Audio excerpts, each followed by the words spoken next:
I'm enjoying the series. I've seen about almost half of it. I only watched a bit of the trailer. I saw Christoph Waltz in there. I saw your name on there, and I was like, okay, I'm on board. Oh, that's good. Yeah, that's good to know. Hey, look, I'm glad it's an appealing package. My first question for you is, where did your journey as a writer and a producer begin? And when did you realize like this was a career for you?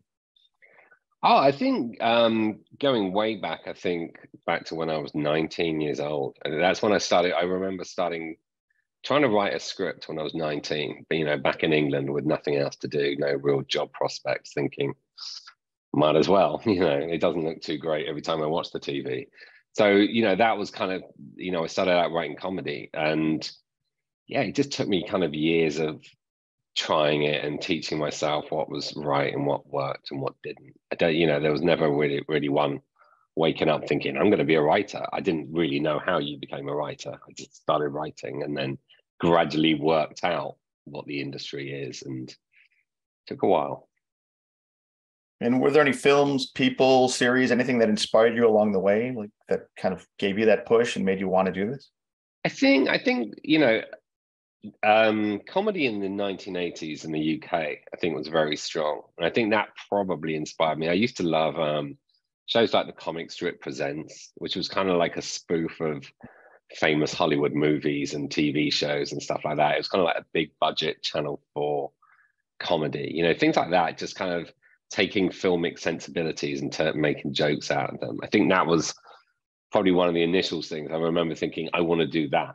That's the show I want to work on. But clearly by the time I actually made it as a writer, that show was gone. So typical. Yeah. Well, it's interesting to see what it is, because you can always look back, especially I always hear different answers. Was it family, or was it something they watched, or sometimes it was actually a friend pushing a person in this direction, and then these careers just happen. Some people have it planned since they're like, since a tiny kid. So just very interesting to learn. Yeah, I definitely had nothing planned. It always comes down to what will I have to do to survive next. That tends to be the pattern in my life. So there's no planning going on. That's a good plan.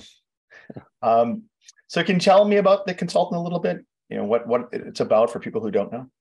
Yeah, it's a show set in a contemporary mobile app studio in Los Angeles, where the company's been run for the last few years very loosely by a 20-year-old protege, game developer who had one big hit and then opened up his own studio, and suddenly it's been years and years of taking advantage of the boss, turning up when you want, working short hours and playing ping pong all lunch. So, that it's been that way. And then one day he's brutally shot by a child who's been playing his games. And as his replacement, in walks a consultant that the boss had signed a deal with, who essentially is the fish out of water. He's a dinosaur. He's this kind of bygone era of what the boss used to be, and he comes in and sort of shakes things up in this very contemporary environment. So it's about a lot of things, I think it's a satire of where we are now with, everyone returning to work, and, the post-pandemic type of thing where it feels like the employee has less rights than ever before and the employer has more rights than ever before. It's one of these things where we're all in it together at one point, and then when you come out of it, you realize you weren't all in it together. Everyone had a different kind of a mindset and a set of rules. So yeah, that's what it is. It's Christoph Waltz plays the consultant, Regis Patoff, incredibly. He's a daunting figure, and once you put him in that environment, it just, it's unsettling. It's all based on a book. Bentley Little wrote this book back in 2015, and it's the book is very much set in a software company, so it doesn't quite have that that Gen Z type of workforce. It feels like it's more of a 90s mentality in the book, I felt. So there was a lot of updating. There was a lot of kind of finding the satire and using the tone of the book and the humor in the book and the everything in the book that propels the plot seemed to be kind of like really in those first couple of chapters. It just said, look, once this consultant comes in, it's just this wonderful world. Excuse me. And what was it about the book that made you want to take this on?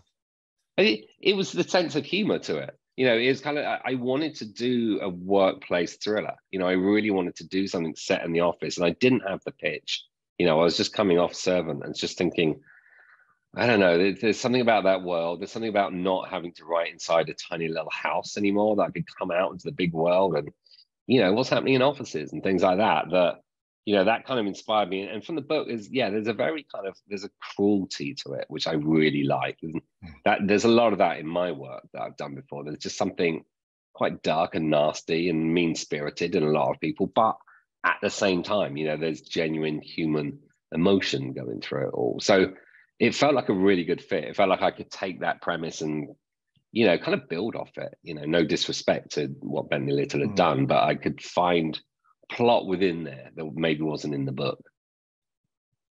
So with this, you base it off a book. The origins were the book, and Servant was completely original, correct? Yes.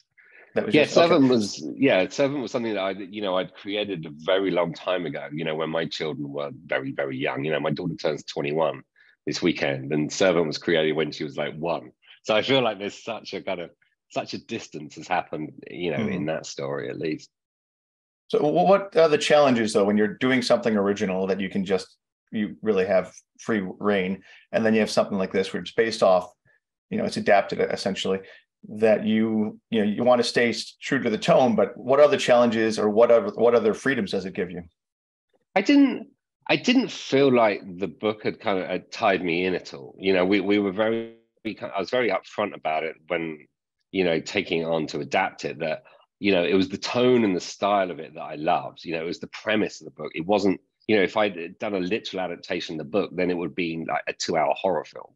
You'd be very clear when the ending is, and it wouldn't have worked as a returnable TV format. So I very fortunate that, Bentley Little didn't interrupt in the process and was very supportive of us, trying things that I could just, try things out. So I didn't ever feel like, oh God, I got to include this bit, I got to do that. It's kind of like, you read it, you absorb it, and then you kind of like, okay, let's create something about it. And then you think, wait, I've done something. Was that in the book? And you go back and you check, and half the time it was, and half the time it wasn't. It's kind of, you kind of, the source material. You don't have to keep referring to it. But I also, and I feel like I'm at a point in my career where I quite like a little bit of restriction on what I'm doing, if there is some IP or something. Because when you just got the freedom to do anything you want, you can just go crazy. I found in Servant, the most important thing was confining everything to that house. The moment I did that, it stopped me branching out and doing a lot of stories that would have just confused the main narrative. So I find little ways in order to kind of like keep that focus on the little things instead of, hey, there's a bomb going off 2 miles away, and then the plane's landing on the freeway, and it does, once you have that freedom, it can be dangerous. And besides entertaining people, what was your goal for this series? Did you have something in mind that you wanted to accomplish or challenge yourself with? I always try to entertain myself, not people. That's the funny thing. I kind of like, if I enjoy it, then that's the reward, and then if people come on later and enjoy it, it's like, oh, that's great. I've got to enjoy the process of it, and just kind of like get to the end. Yeah, I don't think I've seen this before, or this feels like there's a unique twist on things. So those are the important things to me. Amusing and entertaining myself. The audience comes much, much later. So you start with this very shocking open, but then, and there's a lot of things that go on, even just throughout the first 4 episodes, that you're like, what the hell is going on here? It's very dark, yet you find a way, and just like you did with Servant, to inject this humor, and you're still like, you're laughing, even though, 5 minutes ago, someone may or may not have been killed. And, how do you find the balance? And actually, as you said, you started in comedy. So like, that kind of is what inspired you. It's interesting to learn that, because obviously, it plays into all of your work. I kind of, if there isn't a sense of humor in what I do, then I struggle. If I can't, you know, if I can't amuse myself somewhere along the way, then it doesn't feel natural to me. So, but at the same time, you know, when I was writing the show in particular, and Servant, which is similar, is like I never looked to write humor. You know, I think sometimes situations become so absurd that comedy is just created out of it. You know, I'm not sitting there thinking, I need a better line, I need a funny line for this character. Never, ever do that. You know, I don't feel like I'm writing comedies. I feel like I'm writing mysteries and thrillers. And if it happens to get so crazy or so dark that you need some humor in order to take the steam out, then great. Or just, you know, naturally it will come that way. But I never go, this is going to be the funny episode, or this is going to be the dark. You know, it's nice to do that. I feel my voice is in both of these shows, both in The Consultant and Servant. You know, I feel like this is kind of how I am. Naturally, you know, when people meet me, they're kind of like, yeah, it's a little bit dark. And then I try and break the darkness with humor. Just like, no, I'm not serious. That, you know, I'll pull it back a little bit. So yeah, they feel these shows are very natural to the way I am, at least. I think with both series is that if you get too dark, it's going to limit like the world that you can create and what you can do with these characters. And by injecting that humor, you really open them up and change it from being like, you know, it's not like watching a horror film or something like that you're expecting, you know, just grim all the time. Just curious, how are you at dinner parties or cocktail parties? Do you inject a lot of humor like in the middle? Like, seems like it'd be a fun conversation. I can go either way. I can be the most quiet person at the table, or I can be the loudest. I'm very rarely in between the two. I'm usually sulking or I'm over the top. You know, I don't like being in the middle of anything. I think, okay, again, it's the extremes. You know, I'd rather something be, you know, ridiculously dark as opposed to just a little bit dark, or I want something to be very funny as opposed to mildly amusing. You know, I just want those kind of extremes and things.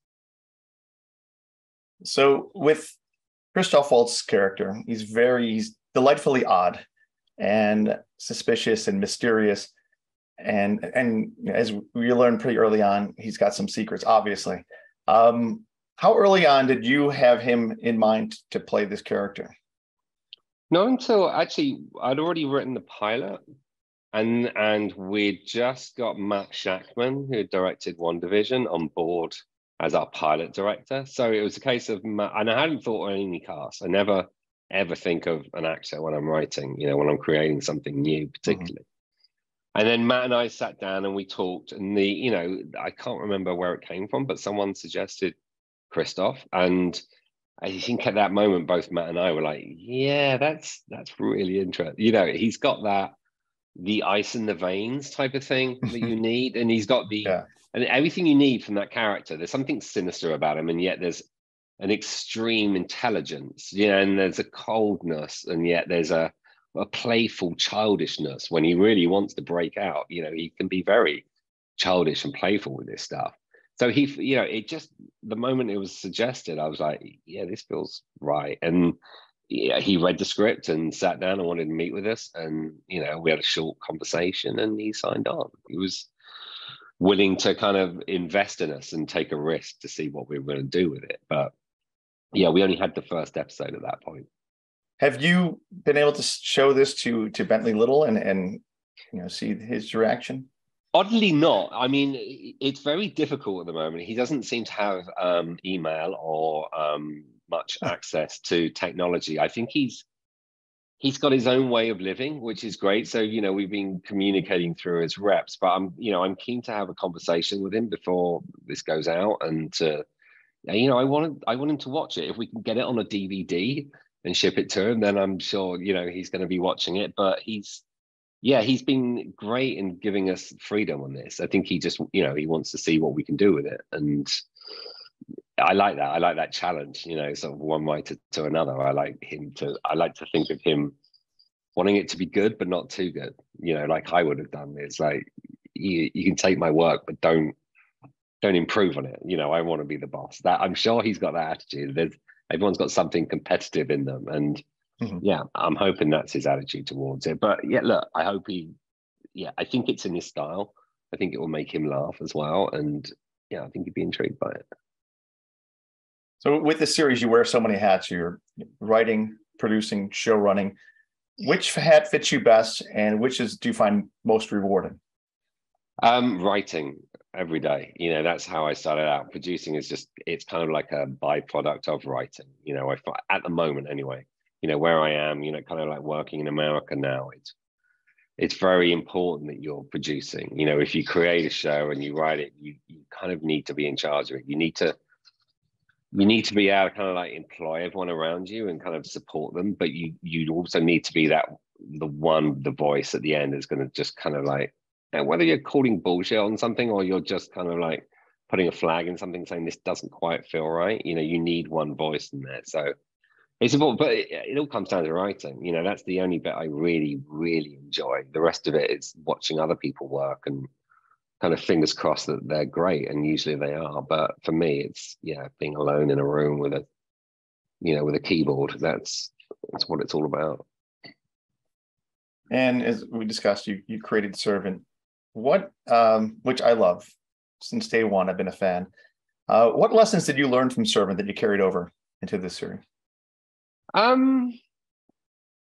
don't think anything really. I think it was another show. I'd done a lot of shows in the UK, and I think working with an American crew has always been interesting. But I'd been working with them on other shows that I'd been staffed on over here. So I didn't think there was a lesson in it. I think it took a long time for Servant to come out. I think the lesson is don't give up, if anything, because like I said, I started working on that show going on 20 years ago. That was when it all began. So it took a long, long time to get to the screen, but I'm, really proud of it when he got there. So, if that's a message to any younger writers, it's like, hey, if it's a good idea, just don't take no for the answer, keep plugging away.